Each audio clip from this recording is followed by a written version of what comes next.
जय हिंद। देखिए ये क्वेश्चन दिया गया है बोर्ड पर, चार क्रमागत सम संख्याओं का औसत 15 है। इस प्रकार दूसरे नंबर की सबसे बड़ी संख्या कितनी होगी। चार संख्याएं हैं और वो संख्याएं सम संख्याएं हैं, यानी क्रमागत यानी क्रम से आने वाली सम संख्याएं हैं चार, और उन चारों संख्याओं का जो औसत है वो 15 है।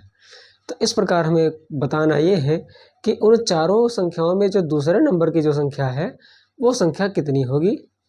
तो इसके लिए देखते हैं, सबसे पहले हम क्या करेंगे। देखिए हमें पता है कि औसत बराबर क्या होता है,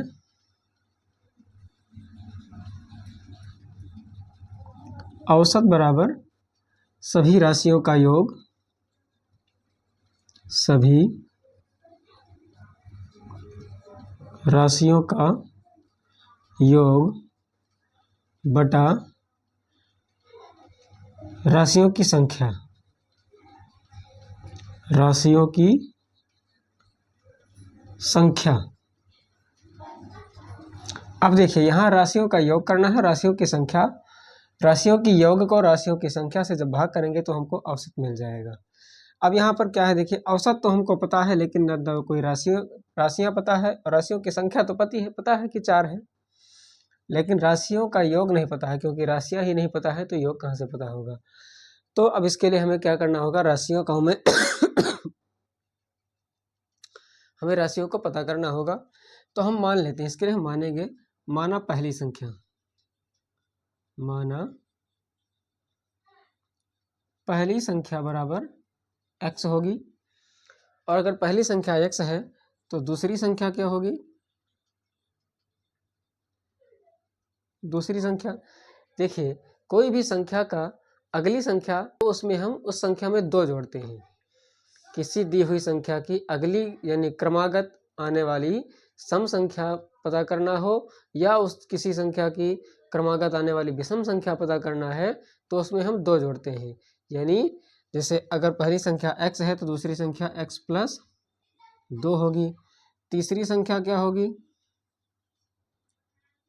तीसरी संख्या क्या होगी, अब x में हम 4 जोड़ेंगे, यानी x प्लस 4 हो जाएगा। यानी अब इसी में अगर 2 जोड़ दें तो प्लस 2 करके है तब भी यह 4 आएगा, या इसमें 4 जोड़ दें तो भी 4 आएगा। तो तीसरी संख्या x प्लस 4 हो जाएगी। अब जो चौथी संख्या होगी वो कितनी होगी, चौथी संख्या, यानी इसमें हम 2 जोड़ देंगे तो अगली संख्या मिल जाएगी क्रमागत सम संख्या, यानी x प्लस 4 में अगर 2 जोड़ेंगे तो कितना होगा, x प्लस 6 होगा। तो ये हुई पहली संख्या, ये दूसरी संख्या, ये तीसरी होगी और ये चौथी हो गई।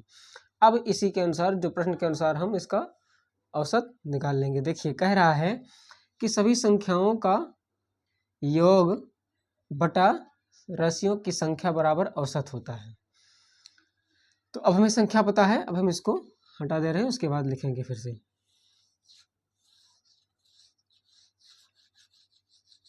फार्मूला भी आपको पता हो गया होगा, नोट कर लिया होगा, इसको भी हटा दे रहे हैं। देखिए पहली संख्या क्या थी, x थी, प्लस दूसरी संख्या क्या है, x प्लस 2 थी, और तीसरी संख्या x प्लस 4 यानी, और चौथी संख्या x प्लस 6, यानी सभी राशियों का योग हो गया बटा, क्या करना है, राशियों की संख्या लिखनी है। संख्या कितनी है, 4, क्योंकि संख्याएं कितनी थी, 4 थी। उसके बाद हमें औसत पता है, औसत कितना है, 15। क्वेश्चन में देख रखा है कि औसत क्या है, 15 है। कुल राशियों का योग हो गया बटा कुल राशियों की संख्या बराबर 15 हो गई। अब हम क्या करेंगे, इसको पक्षांतर कर लेंगे, यानी x इसको पहले जोड़ लेंगे, यानी 1 2 3 4 कितना होगा, 4x, 4x प्लस 2 4 6 और 6, 2 4 6 से 12, 12 बटे 4 बराबर 15। तो अब 4 को हम इधर पक्षांतर कर देंगे तो बचेगा 4x प्लस 12 बराबर 15 गुणे 4। तो 4x प्लस 12 बराबर, इसको हम क्या लिख सकते हैं, 60 भी लिख सकते हैं। 4x प्लस 12 बराबर 60। अब 12 को पक्षांतर करेंगे, यानी 4x बराबर बचेगा तो 60 -12। तो 4x बराबर कितना हो जाएगा? 60 में 12 घटाएंगे तो 10 में 2 घटेंगे 8 और 5 में घटेगा 4 यानी 48। 4x बराबर 48। और जब 4x बराबर 48 हुआ तो यहाँ पर x बराबर कितना होगा?